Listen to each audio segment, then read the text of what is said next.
يا رسول الله حقا. السلام علیکم ورحمۃ اللہ تعالی وبرکاتہ. الحمد للہ الذی ابدع الافلاک والارضین والصلاة والسلام على سید الانبیاء والمرسلین وعلى آله وأصحابه أجمعين. أما بعد فأعوذ بالله من الشيطان الرجيم. بسم الله الرحمن الرحيم.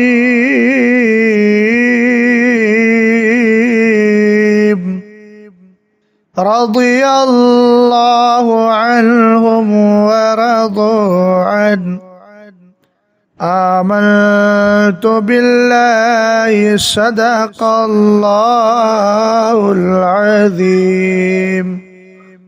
غوث اعظم بمن بے سر و ساما مدد قبلہ دی مدد کعبہ ایماں مدد قادری امنارے یا غوث اعظم می زنم دمز شیخ احمد رضا خان قطب عالم می زنم.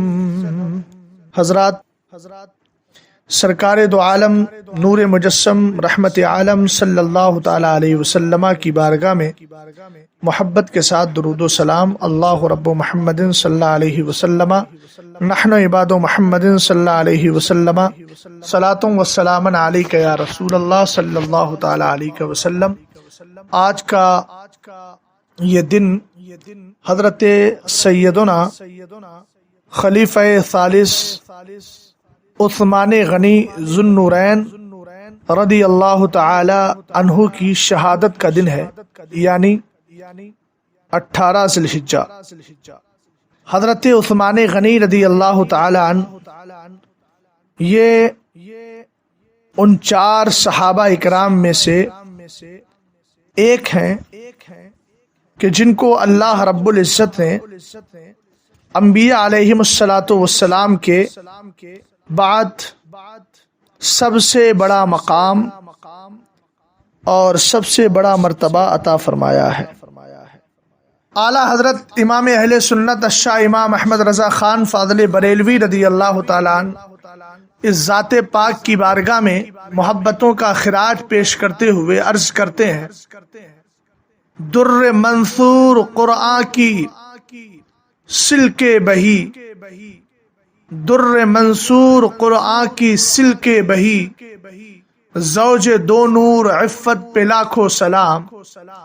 یعنی عثمان صاحب قمیص ہدا، حلے پوش شہادت پہ لاکھوں سلام. حضرت عثمان غنی رضی اللہ تعالی عنہ نسبی اعتبار سے اور خاندانی اعتبار سے قبیلہ قریش سے تعلق رکھتے ہیں. آپ کی پیدائش واقعہ فیل کے 6 سال ہوئی اور آپ قدیم الاسلام صحابہ اکرام رضوان اللہ تعالی علیہم اجمعین میں شامل ہیں. آپ کو سیدنا صدیق اکبر رضی اللہ تعالی عنہ نے اسلام کی دعوت دی اور آپ نے اسلام کو قبول فرما لیا. وہی عثمان غنی رضی اللہ تعالی عنہ ہیں جنہوں نے 2 بار ہجرت کی ہے راہ خداوندی کے لیے، اپنی ساری چیزوں کو قربان کیا اور 2 بار آپ نے ہجرت کی. پہلی ہجرت آپ نے حبشہ کی طرف کی اور دوسری ہجرت مدینہ منورہ کی طرف کی ہے. یہ وہی صحابی رسول ہیں کہ جن کے نکاح میں سرکار دو عالم صلی اللہ تعالی علیہ وسلم کی یکے بعد دیگرے 2 بیٹیاں رہیں. دنیا میں اس وصف کے اندر حضرت عثمان غنی رضی اللہ تعالی عنہ کا کوئی شریک و سہیم نہیں ہے. یہ حضرت عثمان غنی رضی اللہ تعالی عنہ کی انفرادی خصوصیت ہے کہ یکے بعد دیگرے آپ کے نکاح میں دو دو بیٹیاں میرے نبی علیہ الصلوۃ والسلام کی رہیں۔ پہلی بیٹی حضرت رقیہ جو اعلان نبوت سے پہلے سرکار دو عالم صلی اللہ علیہ وسلم نے ان کے ساتھ ان کی شادی کی تھی، اور فرمایا دوسری بیٹی جو ہے حضرت ام کلثوم رضی اللہ تعالی عنہا، ان کے ساتھ آپ کا نکاح ہوا۔ حضرت رقیہ کا نکاح کا انتقال پرملال غزوہ بدر کے موقع پر ہوا۔ یہی وجہ ہے کہ آپ ان کی تیمارداری کی وجہ سے سرکار دو عالم صلی اللہ تعالی علیہ وسلم کی اجازت باسعادت کی بنیاد پر مدینہ شریف میں ٹھہرے رہے، اور آپ جنگ بدر میں شریک نہیں ہوئے، لیکن پھر بھی میرے مصطفیٰ کریم علیہ السلام نے ان کو بدری صحابہ میں شمار بھی کیا، اور اللہ نے ان کو اجر بھی عطا فرمایا۔ ذو النورین آپ کا لقب ہے۔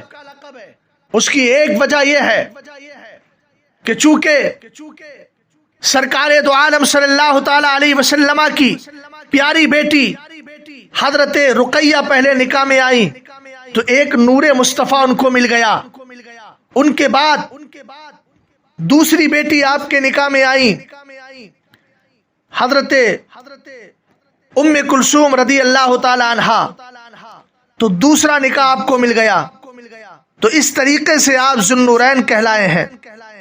اور نبی کریم علیہ الصلوۃ والسلام نے ایک حدیث میں ارشاد فرمایا، حدیث کے راوی بھی حضرت مولا کائنات ہیں، کہتے ہیں سمعت النبی صلی اللہ تعالی علیہ وسلم یقول لعثمان، میں نے مصطفیٰ کریم علیہ السلام کو فرماتے ہوئے سنا کہ آپ حضرت عثمان سے کہہ رہے تھے، لو ان لی 40 ابنة زوجتک واحدة بعد واحدة حتى لا يبقى منهن واحدة۔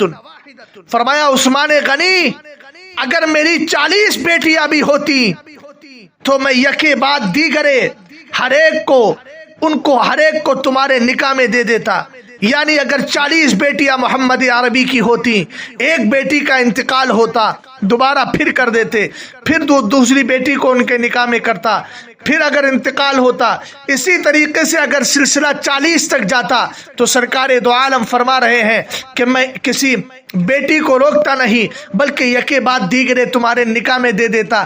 اس سے سمجھ میں آتا ہے کہ مصطفیٰ کریم علیہ السلام کو حضرت عثمان غنی سے حد درجہ محبت ہے۔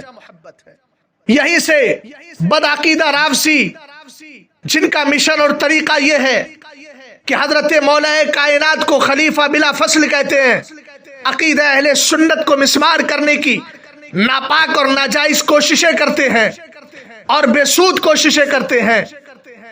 اور دوسری ان کی مکاری یہ بھی ہے کہ سرکار کی بیٹیوں میں، اولاد امجاد میں آپ کی جو انسا بیٹیاں ہیں، یعنی آپ کی جو مؤنث ہیں اولاد ہے، اس میں صرف حضرت فاطمہ الزہرا رضی اللہ تعالی عنہا کو شمار کرتے ہیں۔ یہ تاریخ کا گلا گھونٹنا ہے اور مصطفیٰ کریم علیہ الصلوۃ والسلام کی ذات پاک سے ان کی اولاد کا انکار کرنا ہے، جو سراسر بہتان ہے، میرے مصطفیٰ کی ناراضگی کا سبب ہے۔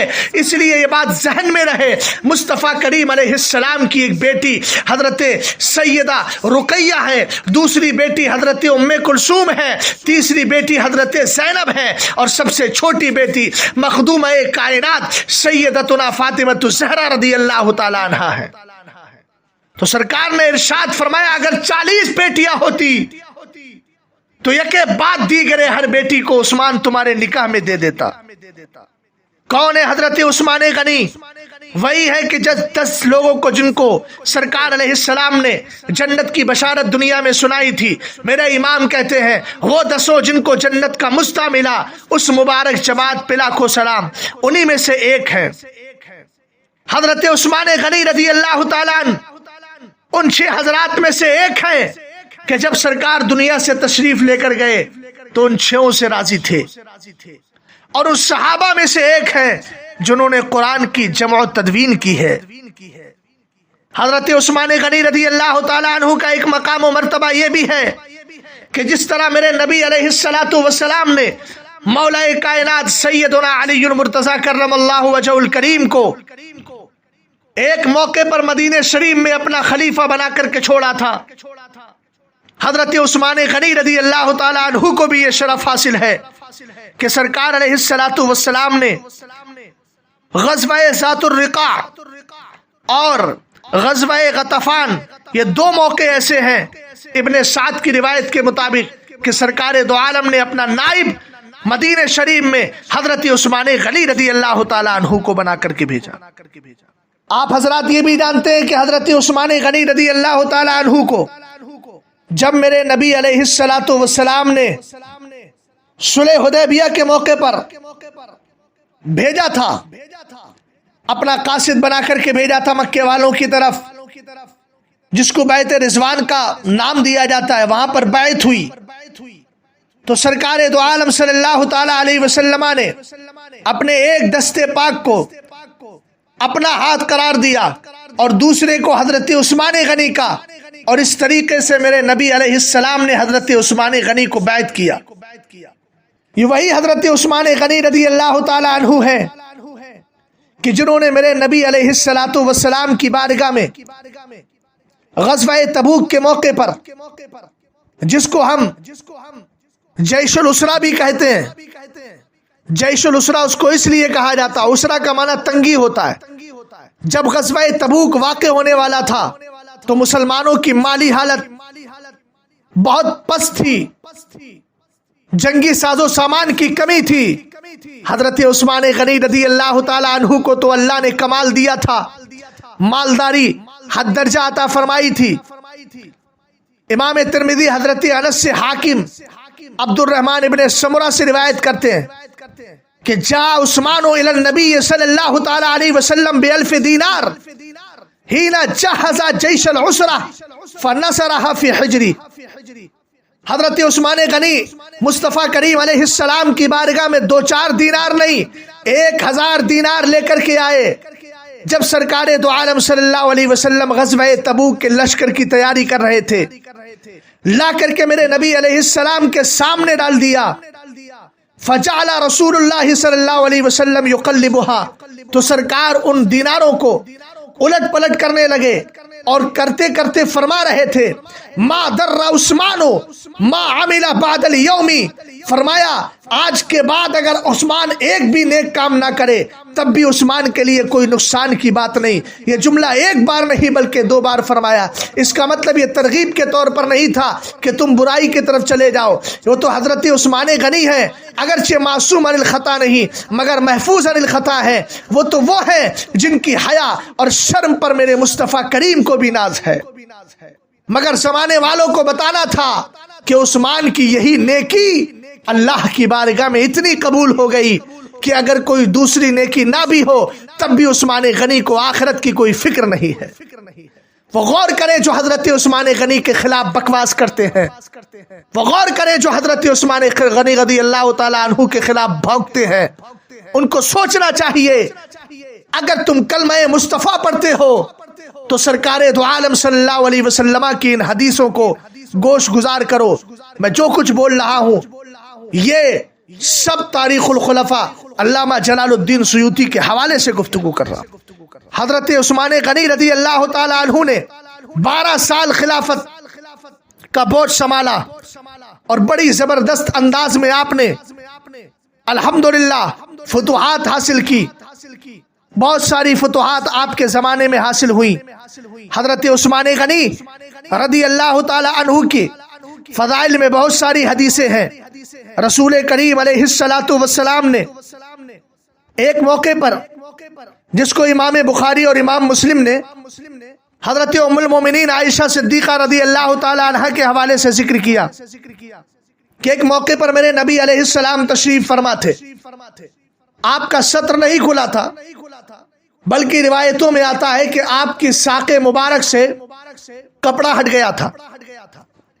حضرت عثمان غنی رضی اللہ تعالی عنہ آئے تو میرے نبی علیہ السلام نے اپنے کپڑوں کو سمیٹ لیا اور اپنے کپڑوں کو کھینچ لیا. جب حضرت عثمان غنی آئے اور تو سرکار نے یہ ارشاد فرمایا کپڑوں کو جمع کرنے اور سمیٹنے کے بعد، فرمایا الا استحیی من رجل تستحیی منہ الملائکہ، کیا میں اس شخص سے حیا نہ کروں جس سے فرشتے بھی حیا کھاتے ہیں؟ حضرت عثمان غنی رضی اللہ تعالی عنہ کا جب محاصرہ کر لیا گیا اور آپ کو شہید کرنے کے در پہ جب مخالف ہوئے تو آپ ان کی طرف متوجہ ہو کر ایک جملہ ارشاد فرماتے ہیں، کہتے انشدکم باللہ، میں تمہیں اللہ کی قسم کھلا کر پوچھتا ہوں، اور فرمایا قسم دلاتا ہوں، ولا انشد الا اصحاب النبی، اور میں تمہیں قسم بھی صرف سرکار کے صحابہ کو دلا رہا ہوں۔ الستم تعلمون ان رسول اللہ صلی اللہ علیہ وسلم قال، فرمایا تمہیں معلوم نہیں کہ سرکار نے ارشاد فرمایا ہے، من جہز جیش العسرۃ فلہ الجنہ، جس نے غزوہ تبوک کے لشکر کی تیاری میں حصہ لیا ہے اس کے لیے جنت ہے۔ الحمدللہ فجہزتہم، میں نے حصہ لیا تھا۔ آگے فرماتے ہیں الستم تعلمون ان رسول اللہ صلی اللہ تعالی علیہ وسلم قال من حفر بئر رومۃ فلہ الجنہ، فرمایا سرکار دو عالم نے، تمہیں معلوم نہیں سرکار نے فرمایا ہے کہ جس نے روما نامی کنویں کو کھودا یا کھدوایا اس کے لیے جنت ہے۔ فحفرتها، تو میں نے حکم دے کر کے کھدوایا تھا۔ فصدقوه بما قالا، تو جتنے حضرات وہاں موجود تھے سب نے حضرت عثمان غنی رضی اللہ تعالی عنہ کی بات کو سن کر کے تصدیق کی۔ حضرت عثمان غنی رضی اللہ تعالی عنہ کی شہادت اور آپ کے انتقال پرملال کا جب وقت آتا ہے، مخالفین آپ کو آ کر کے گھیر لیتے ہیں۔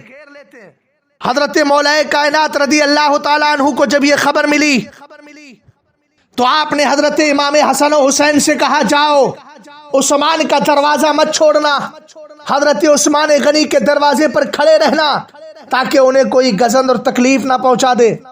حضرت عثمان غنی رضی اللہ تعالی عنہ، عثمان غنی رضی اللہ تعالی عنہ کی حفاظت و صیانت کے لیے آپ نے دونوں اصحاب کو بھیج دیا، اور بھیجنے کے بعد وہ حضرت عثمان غنی رضی اللہ تعالی عنہ کے دروازے پر لگ گئے تاکہ کہیں ایسا نہ ہو کہ مخالف آ کر کے آپ کو تکلیف پہنچائے۔